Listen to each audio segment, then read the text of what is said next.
विविध क्षेत्रातल्या टॉप 9 घडामोडी, सुरुवातीला मोठ्या बातम्या। भरती परीक्षेतील पेपरफुटीला आळा घालण्यासाठी केंद्र सरकारचा मोठा निर्णय।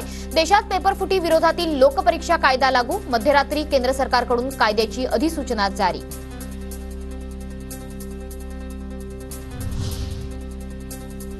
देशात पेपरफुटी विरोधातील लोकपरीक्षा कायदा लागू। पेपर लीक करणाऱ्याला 10 वर्षांची शिक्षा आणि 1 कोटींचा दंड होणार।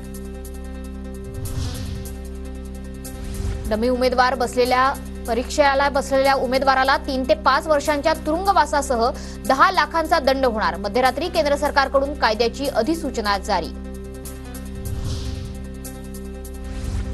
नीट परीक्षेसाठी विद्यार्थ्यांचं काउन्सिलिंग होणार। ग्रेस मार्क मिळालेल्या उमेदवारांची येत्या रविवारी फेरपरीक्षा होणार। परीक्षेतील अनियमिततेच्या आरोपांवर भूमिका स्पष्ट करा, सुप्रीम कोर्टाचे एनटीएला आदेश।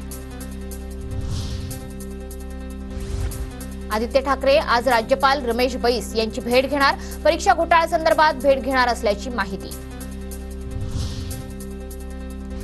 पीएसआय परीक्षेचा निकाल 8 महिन्यांपासून रखडला। एमपीएससी मार्फत 2023 मध्ये मुख्य परीक्षा घेण्यात आली होती। निकाल रखडल्यानं विद्यार्थी हताश। भाजप कोर कमिटीच्या बैठकीत विधान परिषदेवर चर्चा। विधानसभा निवडणुकीत फायदा असणाऱ्या चेहऱ्यांना संधी, तर 10 महत्त्वाची नावं राज्यातून दिल्लीला पाठवली जाणार, सूत्रांची माहिती। भाजप कोर कमिटीची सागर बंगल्यावर रात्री 5 तास बैठक। विधानसभा निवडणुकीसाठी प्राथमिक ब्लूप्रिंट तयार, अंतिम आराखडा लवकरच निश्चित होणार। लोकसभा निवडणुकीत कमी पडलो तिथे संघटना वाढवणार। केंद्र आणि राज्य सरकारच्या योजना समाजातल्या शेवटच्या व्यक्तीपर्यंत पोहोचवण्याकरता काय केलं पाहिजे यावर चर्चा केली। बैठकीनंतर भाजप प्रदेशाध्यक्ष चंद्रशेखर बावनकुळेंची प्रतिक्रिया।